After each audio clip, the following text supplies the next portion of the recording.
용의 눈물, 아내의 피, 동지에서 왕으로 그리고 남으로 차가운 새벽 공기가 경복궁의 기와를 타고 내려와 내 어깨를 짓누른다.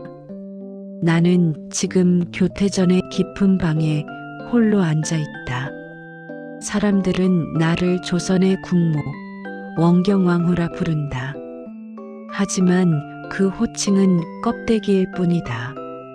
나는 그저 한 남자의 아내였고 그 남자를 왕으로 만들기 위해 내 손에 피를 묻히기를 주저하지 않았던 어리석고도 독한 여인 민씨일 뿐이다. 기억하는가? 우리가 처음 칼을 갈던 그 밤들을. 남편 이방원은 야심에 찬 눈빛으로 나를 바라보았었다. 그때 그의 눈 속에는 나만이 들어 있었다. 우리는 부부이기 이전의 전우였다. 시아버님 태조 이성계의 서슬 퍼런 견제 속에서 사병을 혁파하라는 명이 떨어졌을 때 내 집 앞마당에 무기를 숨긴 것은 바로 나였다. 남편이 주저할 때 나가서 싸우라고, 당신은 왕이 될 제목이라고 등을 떠민 것도 나였다. 안녕하세요. 황혼 스토리입니다. 궁중 비화를 여자의 입장에서 사실적으로 써나가겠어요. 여러분의 구독과 좋아요는 제작하는데 큰 힘이 됩니다. 그날 밤 제1차 왕자의 난이 있던 그날 밤을 나는 잊을 수가 없다. 갑옷을 입은 남편의 뒷모습은 거대한 산처럼 보였다. 나는 그 산이 나를 지켜줄 것이라 믿었다. 내 남동생들인 무구와 무질이 그를 호위하며 대문을 나설 때 나는 가슴이 터질 듯한 벅참을 느꼈다. 우리가 세상을 바꿀 것이다. 우리가 이 나라의 주인이 될 것이다. 그리고 마침내 그가 옥좌에 앉았을 때 나는 내 자리가 그 바로 옆일 것이라 의심치 않았다. 함께 칼을 잡았으니 함께 잔을 들리라 생각했다. 하지만 권력이라는 괴물은 나눌 수 있는 것이 아니었다. 왕이 된 남편은 더 이상 나의 동지가 아니었다. 그는 용상에 앉자마자 나를 내려다보기 시작했다. 예전처럼 나에게 조언을 구하지도 나의 손을 따뜻하게 잡아주지도 않는다. 그저 군주로서 신하를 대하듯 나를 대한다. 내가 그를 위해 했던 모든 희생이, 친정 가문의 모든 지원이 이제는 그에게 갚아야 할 빚이 아니라 지워버려야 할 흔적이 되어버린 것 같다. 나는 오늘 밤도 잠을 이루지 못한다. 내 옆에 누워야 할 남편은 지금 어디에 있는가? 권력의 정점은 이토록 춥고 외로운 곳이었던가? 내가 원한 것은 조선의 국모라는 허울 좋은 이름이 아니라 그저 이방원이라는 남자의 온전한 사랑과 인정이었음을 이제야 뼈저리게 깨닫는다. 그는 왕이 되었고 나는 그저 왕의 그림자가 되어가고 있다. 솔직히 말해서 남자들은 다 똑같다. 승진하기 전에는 여보, 당신이 최고야 하더니 왕이 되고 나니까 태도가 싹 바뀐다. 내가 숨겨준 칼로 왕이 됐으면서 이제 와서 나보고 정치에 간섭하지 말라고? 화장실 들어갈 때랑 나올 때 다르다더니 조선의 왕도 별 수 없네. 내가 그때 칼 대신 밥주걱이나 쥐어 보낼 걸 그랬어. 꽃이 피는 곳에 독이 서리고 궁궐 안에는 봄이 왔다는데 내 마음에는 찬바람만 분다. 요즘 대전 쪽에서 들려오는 소문이 심상치 않다. 아니, 소문이 아니라 현실이다. 남편이 새로운 후궁들을 들이기 시작했다. 남자로서 여색을 밝히는 것이야 왕의 권리라 핑계댈 수 있다 치자. 하지만 이것은 단순한 치적 노름이 아니다. 이것은 철저하게 계산된 정치적 행위다. 그는 내 친정인 여흥 민씨 가문의 세력이 너무 커지는 것을 두려워하고 있다. 나와 내 형제들이 자신을 왕으로 만들었으니 그 지분을 주장할까봐 미리 선수를 치는 것이다. 효빈 김씨, 신빈신 씨, 이름도 화려한 젊은 여인들이 줄지어 입궁한다. 그녀들의 젊음이 부러운 것이 아니다. 그녀들의 고운 피부가 샘나는 것이 아니다. 내가 분노하는 것은 그가 나를 견제하기 위해 다른 여인을 이용한다는 사실이다. 그는 후궁들의 처소에 들면서 보란듯이 나를 소외시킨다. 신료들은 눈치를 보며 후궁들의 친정주를 잡으려 든다. 이것이 바로 이방원의 방식이었다.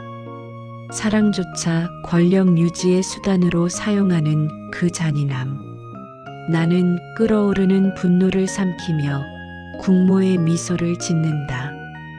어젯밤 그가 오랜만에 내 처소에 들었다. 하지만 그의 눈은 나를 보고 있지 않았다. 그는 그저 의례적인 안부를 물으며 내 동생들의 안부를 넌지시 흘렸다. 무구와 무질이 너무 설친다는 듯한 뉘앙스. 나는 직감했다. 이 남자는 지금 나를 안으러 온 것이 아니라 경고하러 온 것이다. 내 몸에 손을 대지만 마음은 차갑게 식어 있다. 우리는 한 이불을 덮고 있지만 서로 다른 꿈을 꾸고 있다. 그는 왕권 강화를 꿈꾸고 나는 생존을 꿈꾼다. 후궁들의 웃음소리가 담장 너머로 들려올 때마다 내 가슴 속에서는 천불이 인다. 질투라고? 천만에. 이건 모멸감이다. 나와 함께 사선을 넘었던 동지가 나를 이렇게 하찮은 존재로 취급한다는 것에 대한 참을 수 없는 모멸감이다. 나는 이를 악물고 다짐한다. 절대 물러서지 않겠다고.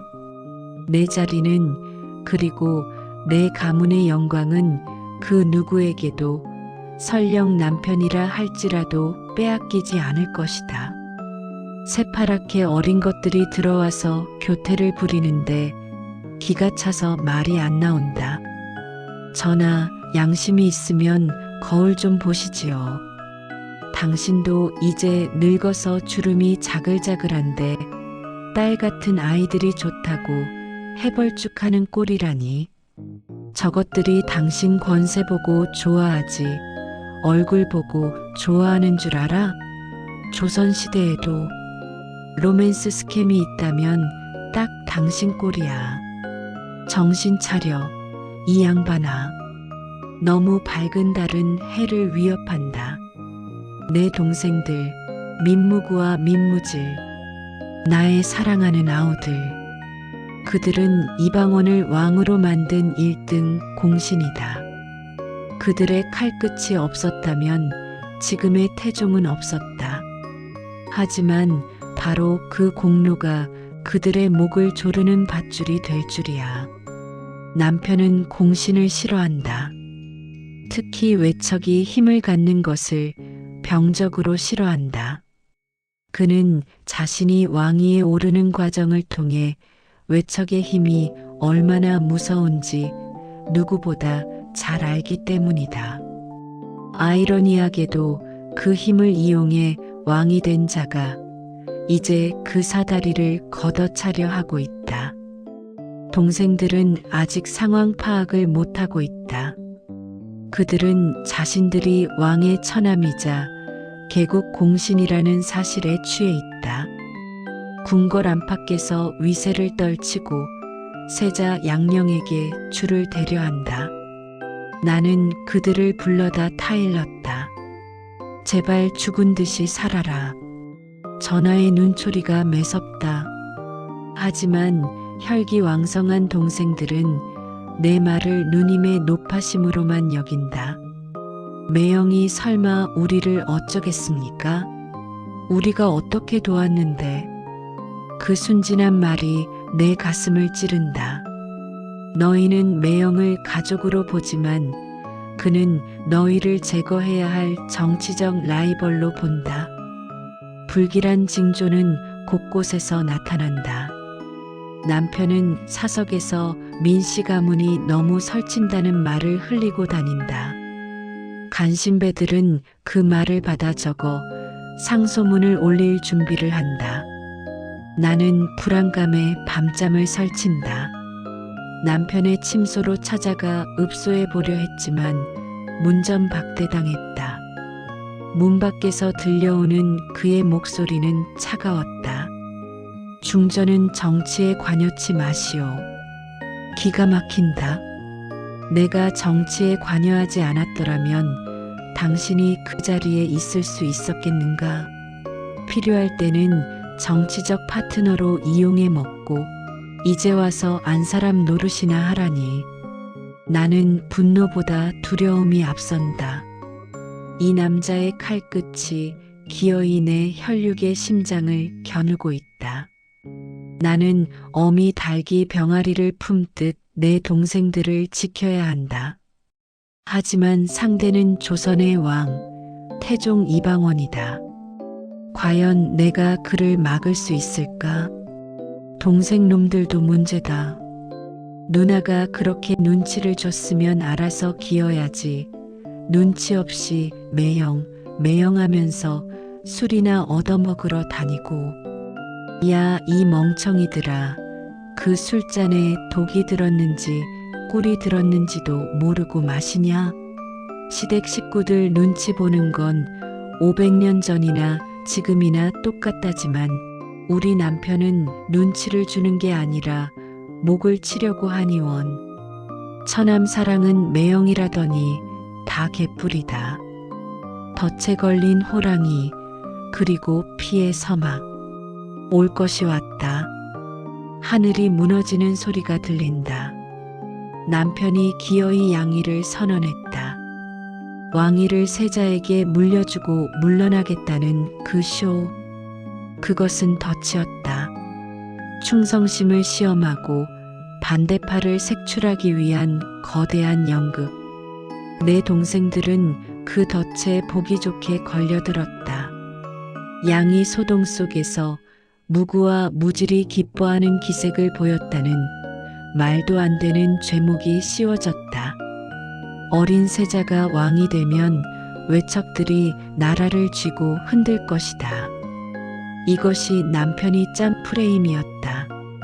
신하들이 벌떼처럼 들고 일어났다. 민무구, 민무지를 탄핵하라는 상소가 빗발친다. 그 모든 것이 남편의 사주임을 내가 모를 줄 아는가. 나는 맨발로 편전에 뛰어들고 싶었다. 당신이 사람인가?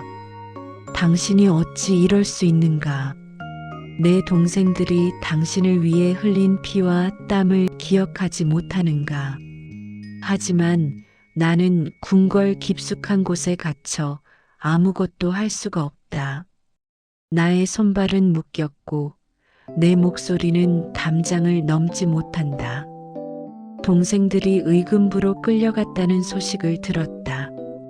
곤장을 맞고 유배를 떠난다고 한다. 나는 가슴을 치며 통곡했다. 이것은 시작에 불과하다는 것을 안다. 유배는 죽음으로 가는 정거장일 뿐이다. 남편은 그들을 살려둘 생각이 없다. 그는 자신의 권력을 위해 그리고 훗날 세자의 앞길을 닦아준다는 명분으로 처남들을 제물로 삼았다. 나는 남편이 밉다. 사무치게 밉다. 어젯밤 꿈에 남편의 목을 조르는 꿈을 꾸었다. 깨어나 보니 베개가 눈물로 젖어 있었다. 사랑했던 남자를 증오해야 하는 이 고통. 차라리 내가 그때 그를 왕으로 만들지 않았더라면 우리는 시골에서 농사나 짓고 살았더라도 이렇게 서로를 죽이고 싶어 하지는 않았을 텐데. 권력이란 이토록 잔인하게 인간을 파괴하는가. 양이 파동이라니 정말 나무주연상 감이다. 나 왕 안 해. 하면서 짐 싸는 척할 때 신하들이 아니 되옵니다. 하고 말리는 꼬라지를 보고 있자니 팝콘이라도 가져와서 구경하고 싶더라. 속으로는 제발 좀 그만둬라 하고 싶지만 그랬다가는 내 목이 먼저 날아갈 판이니 역시 정치는 쇼다. 그리고 내 남편은 그 쇼의 기획자이자 주연 배우고 입장권 환불하고 싶다. 포효하는 암사자.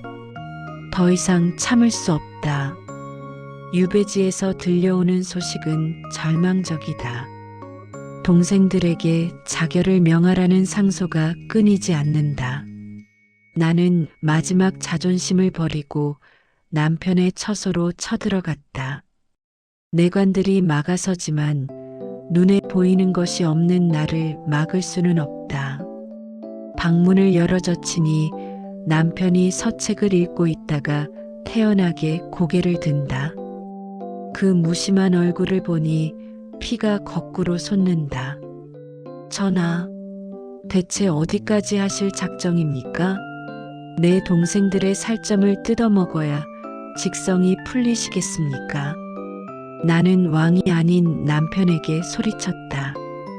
채통이고 뭐고 중요하지 않다. 내 혈육이 죽어가는데 국모의 체면이 무슨 소용인가. 그는 차갑게 대꾸한다. 이것은 종묘사직을 위한 일이요. 중전은 물러가시오. 종묘사직? 웃기지 마라. 그것은 당신의 탐욕을 포장하는 핑계일 뿐이다. 나는 바닥에 주저앉아 울부짖었다. 우리가 어떻게 만든 나라입니까? 내 집안의 기둥 뿌리를 뽑아 바쳤습니다. 그 대가가 멸문지화입니까? 남편의 눈빛이 흔들리는 것을 보았다. 아주 잠시였지만 그도 인간이기에 죄책감을 느꼈으리라. 하지만 그는 곧 다시 차가운 가면을 쓴다. 왕은 사사로운 정에 얽매여서는 안 돼요. 그 말이 비수가 되어 내 가슴에 박힌다. 나는 그 자리에서 저주를 퍼부었다. 당신은 천벌을 받을 것이라고. 당신이 지키려는 그 권력이 결국 당신을 외롭게 갉아먹을 것이라고. 궁궐이 떠나가라 소리치고 교태전으로 돌아왔다. 목이 쉬고 탈진했지만 마음 한구석은 차라리 후련하다. 이제 우리는 돌이킬 수 없는 강을 건넜다. 부부가 아니라 적이다. 나는 이제 왕비가 아니라 새끼를 잃은 어미 사자처럼 싸울 것이다. 비록 이 싸움이 계란으로 바위치기라 할지라도 나는 끝까지 비명이라도 지를 것이다. 역사가 나를 투기심한 악녀라 기록한다 해도 상관없다. 나는 살아서 증언할 것이다. 이 권력의 비정함을. 한바탕 소리를 질렀더니 스트레스가 좀 풀린다. 역시 화병에는 소리 지르는 게 최고다. 남편 표정이 가관이더라. 감히 누가 왕한테 삿대질을 하겠어? 나니까 하는 거지. 여보, 귀가 있으면 좀 들어먹어라. 내가 갱년기라 참는 게 없다는 걸 명심해. 한 번만 더 내 동생들 건드리면 다음엔 국밥에 말아먹는 게 아니라 밥상을 엎어버릴 줄 알아. 꺾인 날개, 그리고 독배. 결국 비보가 날아들었다. 유배지에 있던 나의 동생 무구와 무질이 사약을 받고 세상을 떠났다고 한다. 내관이 전해준 그 짧은 한마디가 내 심장을 난도질한다. 자결을 명받았으나 차마 스스로 목숨을 끊지 못해 억지로 독약을 마시고 피를 토하며 죽어갔다고 한다. 아, 하늘이시여. 그들이 무슨 죽을 죄를 지었단 말입니까? 누나를 왕비로 만들고 매형을 왕으로 만든 죄밖에 더 있습니까? 나는 교태전 마루에 엎드려 짐승처럼 울부짖었다. 내 울음소리가 구중궁궐을 맴돌았으나 그 누구도 나를 위로하러 오지 않았다. 남편은, 아니 그 살인자는 오늘 밤도 편전에서 태연히 정사를 보고 있을 것이다. 자신이 내린 그 잔인한 명령이 집행되었다는 보고를 받으며 만족스러운 미소를 짓고 있을지도 모른다. 소름이 끼친다. 내 옆에 누워 자던 그 사람의 숨소리가 이제는 사신의 숨소리처럼 느껴진다. 나는 상복을 입고 싶었으나 입을 수 없다. 죄인의 죽음을 슬퍼하는 것조차 왕실의 법도에 어긋난다고 한다. 피를 나눈 동생이 억울하게 죽었는데 나는 화려한 당의를 입고 웃어야 하는가? 이것이 국모의 자리인가? 차라리 저 저작거리의 촌부가 부럽다. 그녀들은 가족이 죽으면 마음껏 울기라도 할 수 있지 않은가? 내 안에 무언가가 와르르 무너져 내렸다. 그것은 남편에 대한 마지막 기대였고 일말의 연민이었다. 이제 내 가슴 속에는 차가운 잿더미만 남았다. 나는 눈물을 닦고 거울을 본다. 거울 속의 여인은 더 이상 예전에 생기 넘치던 민씨가 아니다. 도끼에 서린 눈, 앙다문 입술. 그래, 당신이 원한 것이 이런 모습이라면 보여주마. 내 동생들의 피값을 당신의 뼈에 새겨줄 것이다. 이 지옥 같은 궁궐에서 나는 죽지 않고 살아남아 당신의 그 잔혹한 권력이 결국 얼마나 허망한 것인지 두 눈으로 똑똑히 지켜볼 것이다. 저승해간 동생들아, 미안하다. 누나가 힘이 없어서 너희를 못 지켰다. 거기서는 매형 같은 놈 만나지 말고 착하고 순한 사람들랑 어울려라. 그리고 이방원 이 인간아, 나중에 저승 가서 내 동생들 얼굴 어떻게 보려고 그러냐? 아, 참. 당신은 지옥 갈 거니까 천국 간 내 동생들 만날 일은 없겠네. 다행이다. 염라대왕님, 제 남편 예약 명단에 좀 올려주세요. 특등석인 불구덩이 바로 옆자리로 부탁드립니다. 끝나지 않은 악몽, 남은 자들의 공포. 악몽은 끝난 줄 알았다. 두 동생을 제물로 바쳤으니 이제 남편의 의심도 거두어졌으리라 믿었다. 하지만 그것은 순진한 착각이었다. 권력욕이라는 괴물은 피를 먹을수록 더 목말라하는 법이다. 남편의 칼끝이 이제 남은 두 동생 무율과 무애에게 향하고 있다. 숨이 막힌다.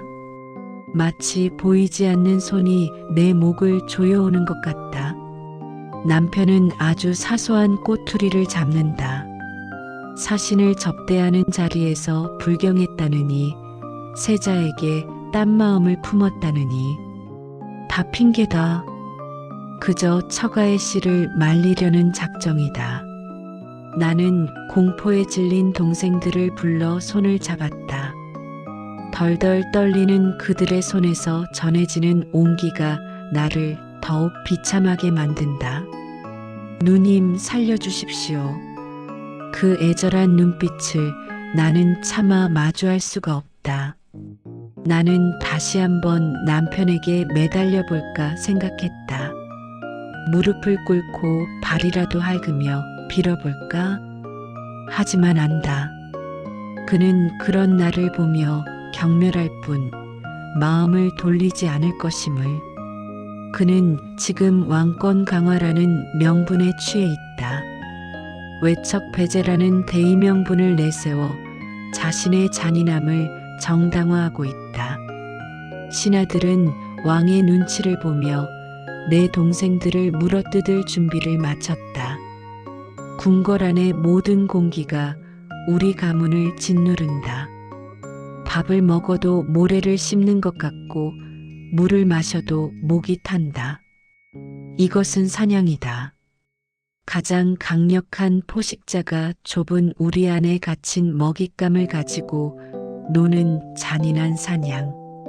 나는 그 사냥을 멈출 힘이 없는 무력한 어미다. 밤마다 악몽을 꾼다.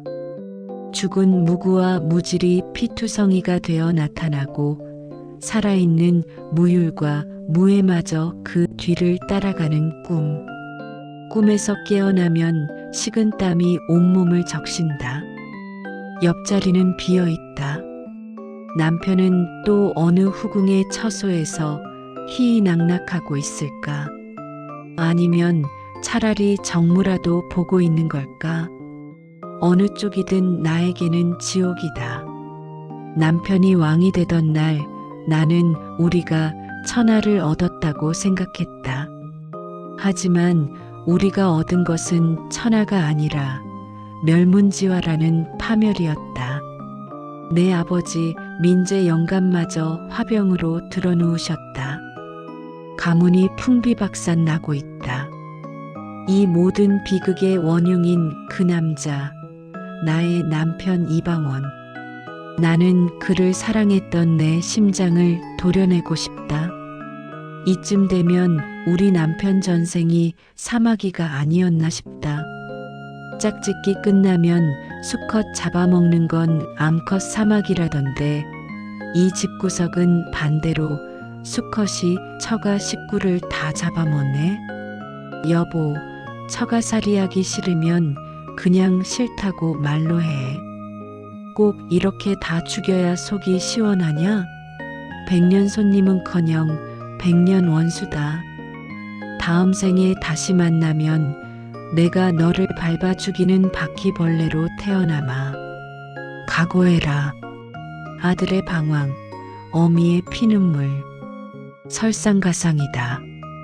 내 유일한 희망이었던 세자 양령마저 엇나가기 시작했다.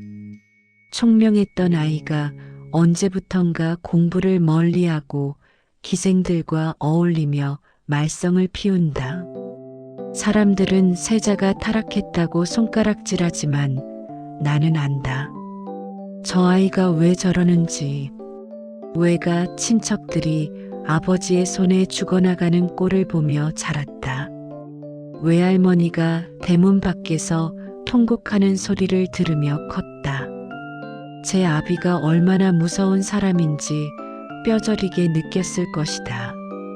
그 공포와 반항심이 아이를 밖으로 돌게 만든 것이다. 양령은 내게 와서 묻는다. 어머니, 아바마마는 왜 외삼촌들을 죽이셨습니까?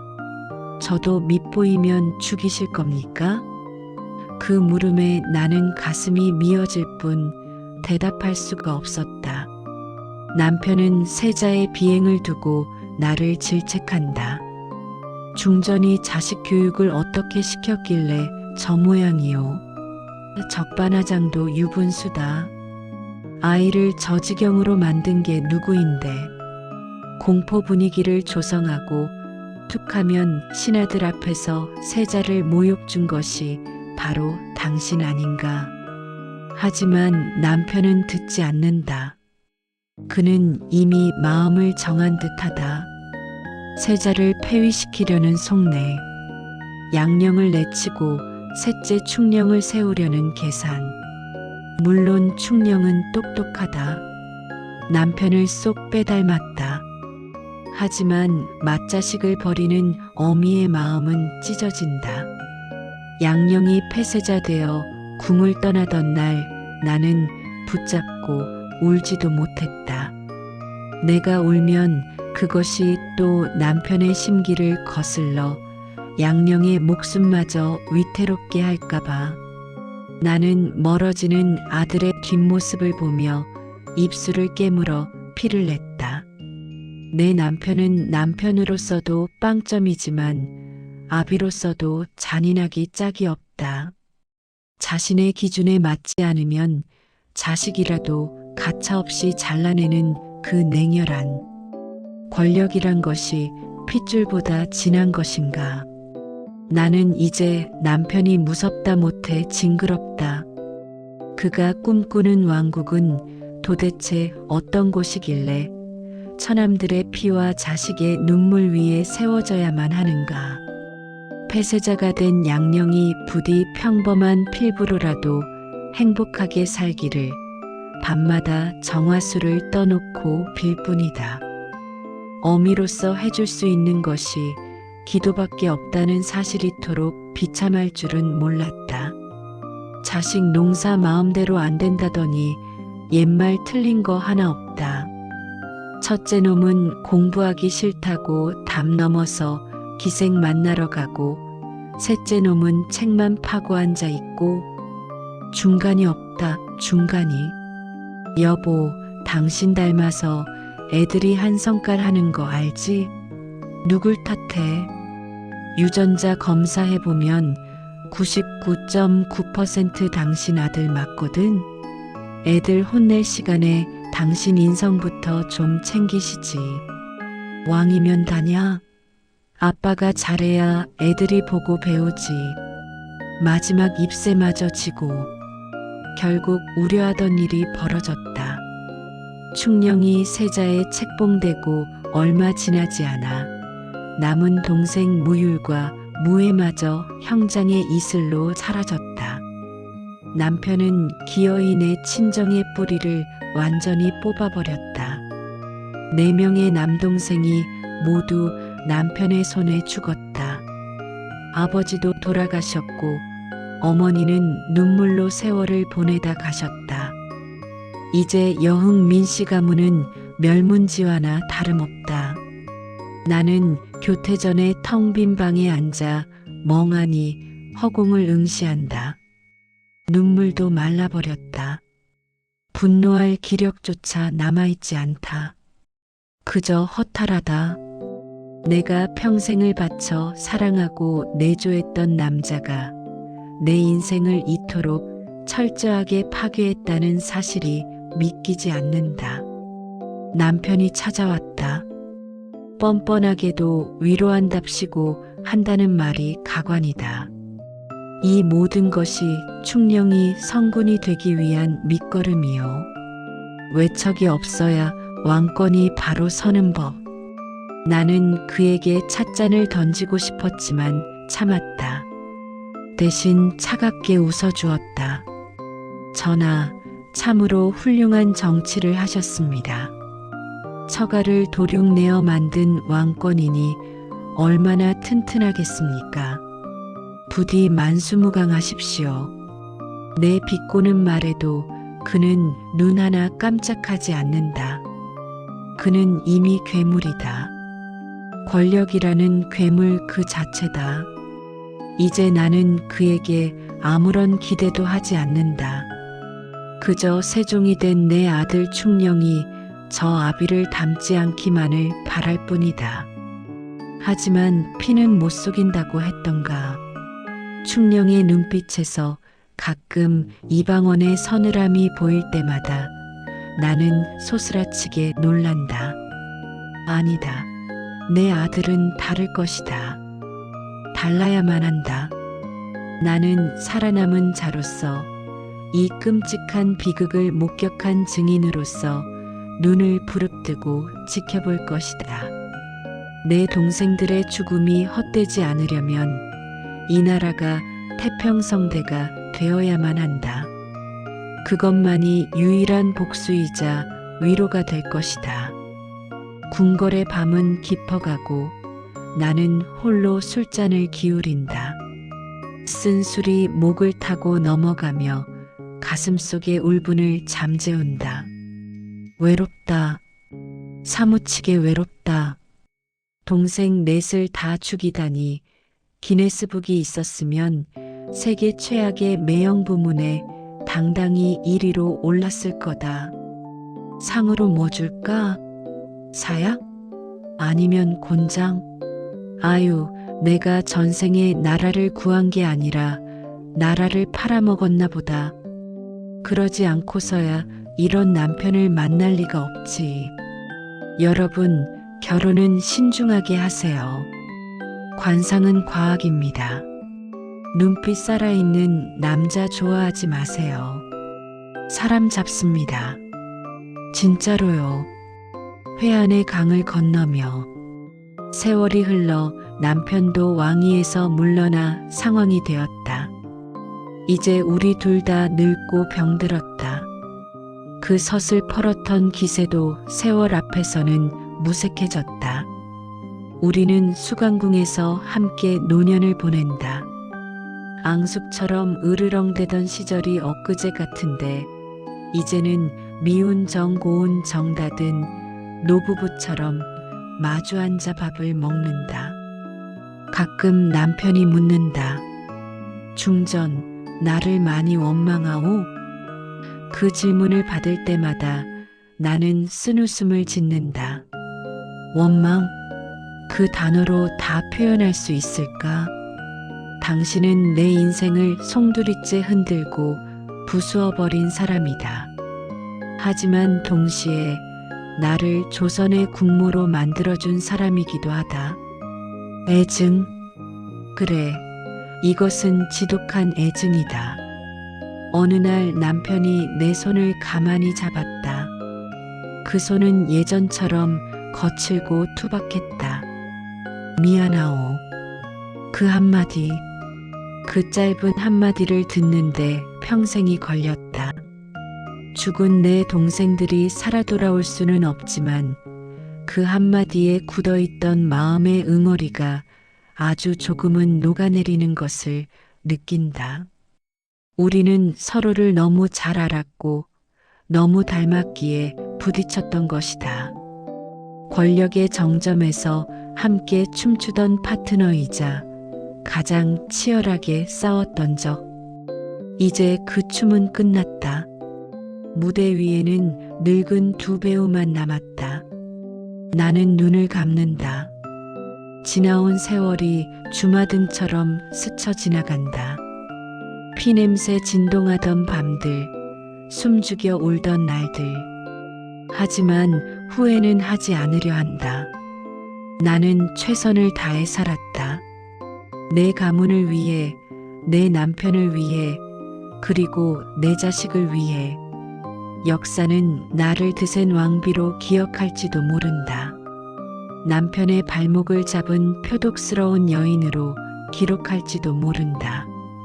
상관없다. 나는 조선의 첫 번째 왕비다운 왕비였고 가장 치열하게 사랑하고 싸웠던 여인이었다. 그것으로 족하다. 이제 갈 때가 되었다. 저강 건너에서 동생들이 나를 기다리고 있을까? 그들에게 가서 말해줘야겠다.